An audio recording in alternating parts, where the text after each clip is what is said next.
globally. This fraud is estimated to already exceed $360 billion by 2028.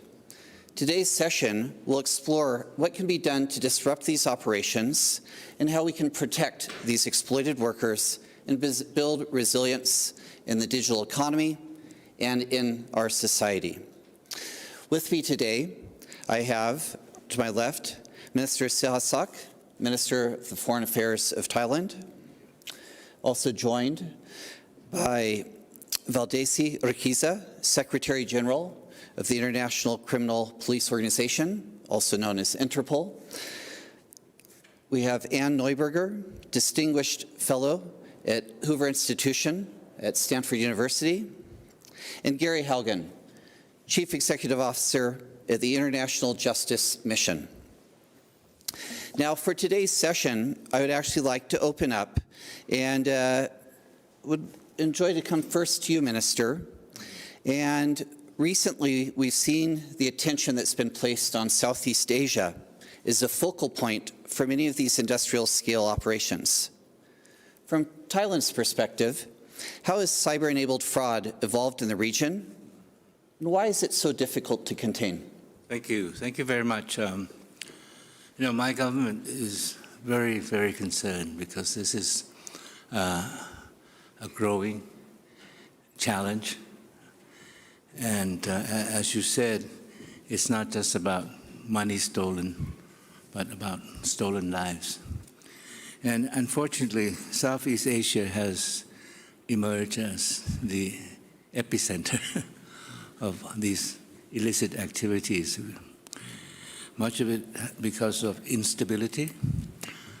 Much of it is about the lack of rule of law. But my concern is about the magnitude of the challenge. Before these were fly-by-night operations, right? Now they are major industries. And many people are involved. Like in the region, the numbers are in the hundreds of thousands. And the people who are involved are coming not from the region, but they're coming from Africa. Even in Europe, Central Europe, where there's a war going on, so. And last year we had to repatriate 10,000 of these people who have been either lured, coerced, or trafficked into working for these syndicates. And the amount of money involved is mind-blowing, billions, hundreds of billions of US dollars, whether the revenues that they raise or the money that people have lost, and so we really have to do something about it. The other concern I have is these crimes have taken on greater speed and more sophistication. They're utilizing latest technology, especially digital technology and AI. So it's difficult to keep pace with what the new technologies being employed. And my real concern now, of course, is about power. Before, they were evading crackdown by government authorities. But now they're challenging the power of state authority as well. And if we don't act now, we will have a situation like in Latin America, where you have the drug cartels not just challenging, maybe sometimes being part of state authority. So this is why I'm concerned, and I think we really have to work together to take on and tackle and combat this challenge. Thank you. Great. Thank you, Minister. Secretary Urquiza, I'd like to come to you next. And I'd like to understand from Interpol's perspective, how widespread and also profitable, we heard about the money involved here. What have you seen in terms of how widespread and profitable these operations are? And particularly, how are the networks targeting victims outside the region? I have to say, before I started looking into this, I wasn't aware of this kind of cross-national aspect, not only on the victims, but as well in the supply chain. Thank you, Jeremy, and good morning, everyone. As the Minister mentioned, this is a high profitable activity, and it is widespread. We sounded the alarm the first time in 2022 at Interpol, when we have identified the first scam centers operating in a more structured way. And what we see, and this is also based on all the interaction we have with global law enforcement, is that what initiated as something located in Southeast Asia now is also located in different regions of the globe. And this is expanding, and I don't believe we're still seeing the end of this expansion. It's very profitable, and also there are a few enablers that we observe that have been supporting the expansion of those centers. The first one is the development of the digital means of payment. So it's becoming easier for the victims to transfer considerable amounts of funds in real time. And also it's becoming easier for the criminal organizations to transfer those funds to different jurisdictions.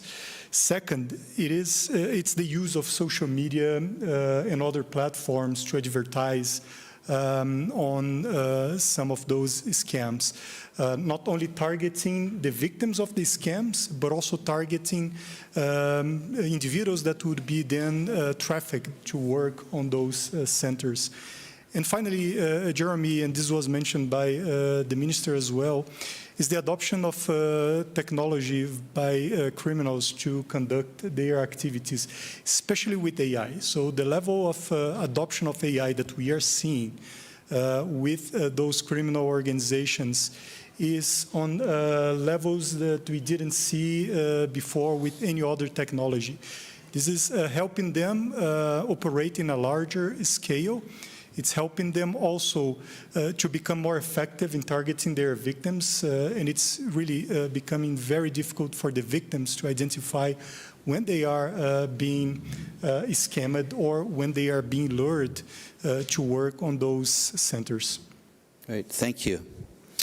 Anne, we've heard here about this risk that these scam operations could actually become at the scale and size that it may actually start to disrupt states, and also on the asymmetry in terms of the capabilities, the speed and agility of these actors relative to both the victims and sometimes those that are, trying to intervene. You've been a key architect in a number of initiatives on ransomware, looking at these different vectors. Have we crossed the point of no return? We never cross the point of no return. Right. That's good news. But building on, it's a wonderful question, right? Because as you noted and as the two prior speakers noted, both the nature of the threat crosses borders, both in the kinds of individuals who are lured to conduct some of these scams, as well as the financial networks and social media networks that are used to move money and to target victims. And as a result, the most effective mechanisms over the last number of years have been multilateral efforts that have worked in a cross-border way to attack that. So for example, just in the last few months, you had a group of countries coming together, having worked with the private sector to trace the digital breadcrumbs of these operations to take down a broad set of scammers, hundreds of people, hundreds of millions of dollars in a set of countries. The challenge often is with these efforts that the adversaries evolve technologically very quickly, and sometimes the pursuit efforts take far longer, and the rules and regulations of how digital pursuit happens is often still constrained in border-related geographic things. So while we see new types of cooperation between Interpol, Europol, the US FBI, law enforcement around the country, many of each country's operations are constrained by what they can do within and outside their borders. So there's a new type of multilateral law enforcement that's needed. So what you see is organizations working together. Similarly, the private sector has stepped up. There are organizations that now trace on the blockchain, because the blockchain is public. They trace on the blockchain crypto funds as they move to help identify and trace that, and then, frankly, partner with virtual asset service providers in key countries to tackle that. Much as I noted law enforcement cooperation cross borders, virtual asset service providers cross borders as well. Some countries implement something called the Financial Action Task Force anti-money laundering rules for crypto. Many don't. Some don't because they need the technical skills to implement it, and that's why some efforts have focused on helping countries. The Counter-Ransomware Initiative brought law enforcement individuals from 70 countries together with practical, focused efforts to show how certain operations were done to help countries learn and gain the digital skills, both for their own government efforts as well as in partnering with some of the key private sector players who bring new data, new capability, and reach to this problem. Thank you, Anne. Gary, I'd like to come to you next. You know, there can be a tendency to look at these issues through the financial lens or the technical lens of cybersecurity. But through your work at International Justice Mission, could you also touch on the human dimension here, what this means for individuals, and when we see this trafficking, the coercion that takes place, could you help us actually look at this also through that lens? Sure. We have teams on the ground in Southeast Asia and the region there who've worked with thousands of survivors of these forced scamming compounds, so we can have a really clear idea of what it looks like. First, I want you to just picture what a scamming compound looks like. It looks like the Belvedere Hotel that we walk past every day, except make it twice that size and increase the security tremendously with barbed wire and so forth around it. And you will find hundreds of these across these 3 countries in Southeast Asia. And might typically have 500 to 1,000 people who are being held by force and abuse and assault, starved and beaten if they don't make quotas, and they are just hunched over a sweatshop of computers carrying out 24/7 scam operations around the world. And picture that there's hundreds of these, but also picture that international law enforcement actually knows exactly where they are by street address.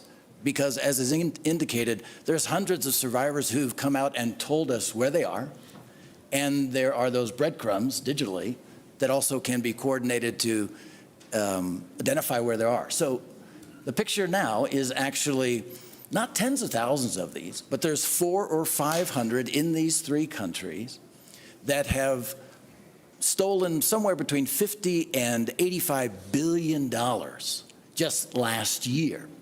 So this is sort of the most outrageous thing, is that right now we actually know where the compounds are. So if you miss out on the tens of thousands of these victims, you'll miss out on not only a massive human rights catastrophe that's taking place, not only a massive financial catastrophe, but a massive human rights capacity, but you'll miss out on a gold mine of human intelligence about exactly how the operations are going on. This is the Achilles heel of these operations. Imagine if you had to run a criminal network with tens of thousands of unwilling participants, thousands of which make their way out and can provide all the information you need about who's doing this, where are they doing it, and how are they doing it. So if we miss out on this gold mine of evidentiary and criminal intelligence, I used to be a prosecutor, and if I had this case, I would have everything I would possibly need to be able to pursue accountability. And that's why I believe at the end of the day, it's going to be physical inspection of these facilities that is going to be the complete Achilles heel. Because if there can be international physical inspection of 400 or 500 facilities, and don't even go to that, just go look at 5 or 6 of them, you will find when you go in, thousands of people who are held against their will, all the forensic and physical evidence you need to know who's doing it, how they're doing it, and where they're doing it. So I think there's the day before sort of this session at Davos about fighting this, and now there'll be the day after this, and I think there's a very positive future. Thank you for that, Gary. Now we have a kind of broader perspective, better understanding of the challenge. I'd like us to come to actually what we can do to disrupt it, to your point. What does that day after look like? And you spoke to the importance of cooperation, right? Transnational cooperation, what's there. Where do you still see the gaps in coordination? And where would you prioritize these next day efforts? Yes, I love the way Gary described the way the operations occur. So essentially, the operations are most successful in ungoverned physical spaces and ungoverned online spaces, whether that's social media or the crypto ecosystem. And when there's international cooperation between governments and companies, you push back the ungoverned. Right. We would often have a joke in the U.S. government that the Seychelles was the home of a lot of virtual asset service providers that weren't following, anti-money laundering cryptocurrency policies. And there were endless numbers of government officials who really wanted to go do technical training of the Seychelles government. But all kidding aside, I think there's three sets of things. One is there's technical training of countries that do want to cooperate, right? To ensure that their law enforcement has the skills. I believe the US FBI is now embedded with the Thai police force as a key partner, because there's nothing like sitting shoulder to shoulder, exchanging intelligence information and working together. The second thing is getting the partnership of core platforms. I mentioned virtual asset service providers, social media platforms, particularly in an era of deep fakes, deep fake voice, deep fake video is a real issue, particularly for people who are vulnerable, need somebody to talk to. Folks may have heard the term pig butchering, right? Kind of targeting vulnerable people, making them think they're in a romantic relationship and then scamming them badly. So that's where technical platforms can help detect that. AI is generating a new round of scamming threats.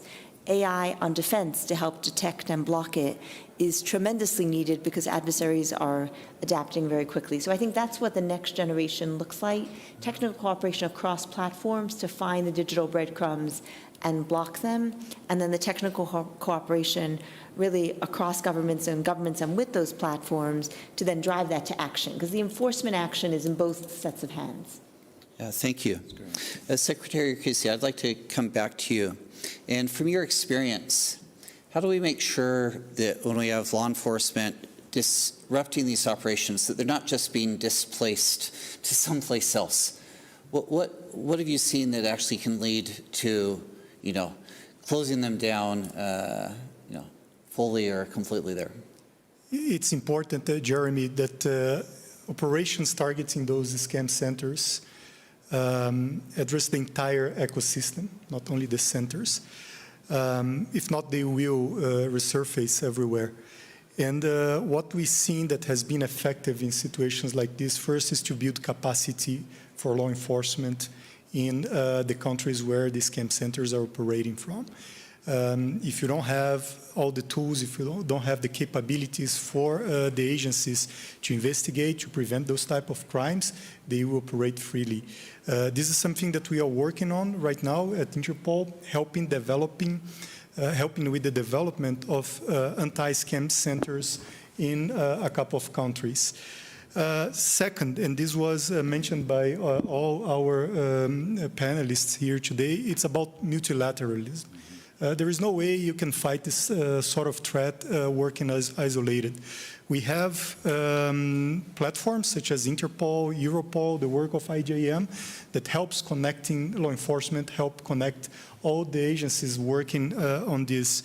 And on this aspect, we are also developing some interesting activities. One is the Interpol Task Force for fighting scam centers, where we get, and this is in implementation phase, where we get law enforcement agencies from the impacted countries to operate together using the Interpol platform to investigate those crimes. But it's also about a multilateral legal framework, because you do need all countries to have the same level of legal system to identify and to be able to prosecute those crimes. And an important achievement was made recently with the UN Convention for Cybercrime that hopefully will help in establishing this legal minimal framework that is needed. But finally, it's also important to develop more public-private partnerships. This is key to address this type of threats. We talk not only about information sharing, where we understand that there is critical information that are with private sector that is necessary for the investigation of those scam centers, but also the fact that law enforcement can provide information back to the private sector. At Interpol, we developed an initiative called I Check It, where we are able to screen clients or potential clients from financial institution and highlight if they could represent a threat, if they are known by law enforcement as individuals connected with criminal activities. And also about operational support from the private sector. We saw how key it is to take down websites, to take down ads that would be used for those sort of criminal activities, and having private sector entities operating in a very proactive way, it's absolutely key. Great, thank you. I'd like to come back to this point on multilateralism, and particularly, and this is for you, Minister Sahasak, what is the role of diplomacy in addressing this and actually helping achieve those kind of multilateral cooperation that we've heard is necessary? Well, as I emphasized at the beginning, the magnitude, the scale of this problem, this challenge, and it's beyond the responsibility of Interpol alone. Governments have to act, and so because of its transnational character. And so I like to emphasize the need for partnership not only between governments and private sector, but partnership among the international community. That's very important.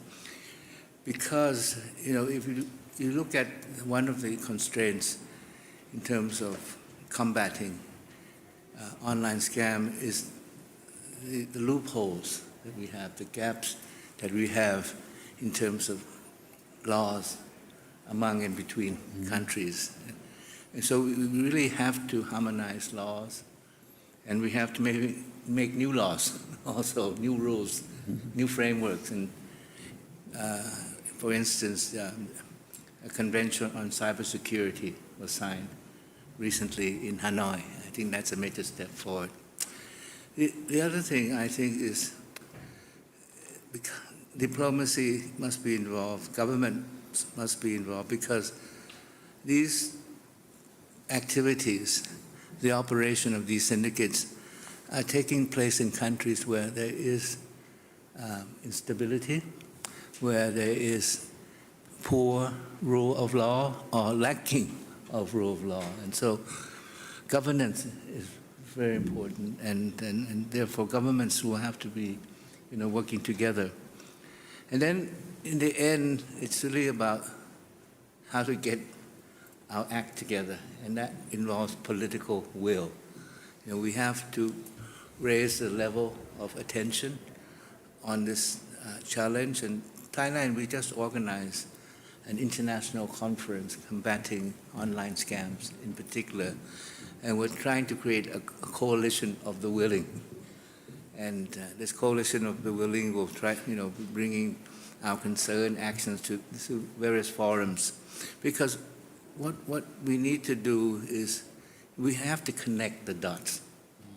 Connect the dot in terms of sharing of information, because we need many types of information. And we have to connect the dot in terms of enforcement. Enforcement across boundaries. How do we do that? And capacity building. That's very important, because many countries lack the capacity. But the final point I'd like to emphasize is rapid information sharing, rapid response. Otherwise, we will be playing a catching up game with these syndicates. Thank you. Great, thank you, Minister. I know we only have a few minutes left, but Gary, I want to come back to this human element, right? And particularly focusing on victim protection, survivor recovery, people don't fall into the same trap again. Right. How do we make sure that we build this into operations at the beginning rather than treating it as an afterthought? What would you recommend that we can change there or bring into the picture? Yeah, I do think focusing on the humans will, first of all, what I predict, the call for international inspections of these facilities is just going to become almost irresistible, because if you have known sites where tens of billions of dollars are being stolen from citizens around the country, the call to just transparent international inspection will, I think, become very high. Once they're inside, what they will then see is there are all of these tens of thousands of people who've been enslaved in these circumstances, and then they have to be treated properly. And as you asked, like, what will be the key to treating them the way they should be? In my mind, first of all, if the mind frame is, this is actually the solution to the problem, because these survivors actually have all the data and information that you could ever possibly dream of who exactly are the operators, how do they do it, and what will it take to bring them to account. Now, I was just talking to a survivor this week, and he was trafficked from Bangladesh into one of these compounds, and when coming out, he's of course scared. What's going to happen to him? Is he going to be treated as a criminal in the immigration process? Is he going to be intimidated by the criminals? And so there's going to be this fierce fight over the human element, where the criminals are going to try to bring violence to bear to shut them up, but the international community can bring support and care to bear to make them sing. Not only sing because they'll be in freedom, but sing of all they know about these operations. So I think if the international community just sees that the solution to this problem substantially lies in treating well the survivors of this problem, I think we'll see our way not only to the morally correct approach we should take, but also the actual practical solution to the problem. Great, thank you. I understand we may have time for 1 to 2 very quick questions. So if there are any questions from the audience, this is the opportunity to bring them forward. Okay, I don't see anything there. Maybe I can actually just help bring what I took away from this session. I think one, I was just very impressed also bringing this human element forward. I don't know that that's always captured, when we think about cybercrime and all the technologies and finance and so on. If we start with this human-centric, that also actually help us put in place the right approaches there. We also have this aspect of the speed which is taking place, where these industrial scale operations that are able to move much more quickly than both the institutions that are traditionally address them, and they have tools available to them, whether it's AI, deep fakes, voice cloning, etc., that actually give them a power that is disproportionate to the individuals both being attacked as well as those that are trying to address them. And still on the challenging side, I think this aspect of governance, and that we see it taking place in those domains in the cyber field or physically that are ungoverned, right? And that also can help us identify and target those places. You highlighted, Gary, we know where these places are. And that brings us maybe to the most important point. And Mr. you highlighted public-private cooperation, and you also shared that with us. This is important that we will have to work across geographic boundaries, institutional boundaries, bringing in both civil society, law enforcement, technical operators, and these different groups to collectively address this. And I think together we can both mitigate the impact, but ideally address this and prevent it before it gets out of control and we see it going into the domain that we've seen some other areas in the costs it has on economy and most importantly on society.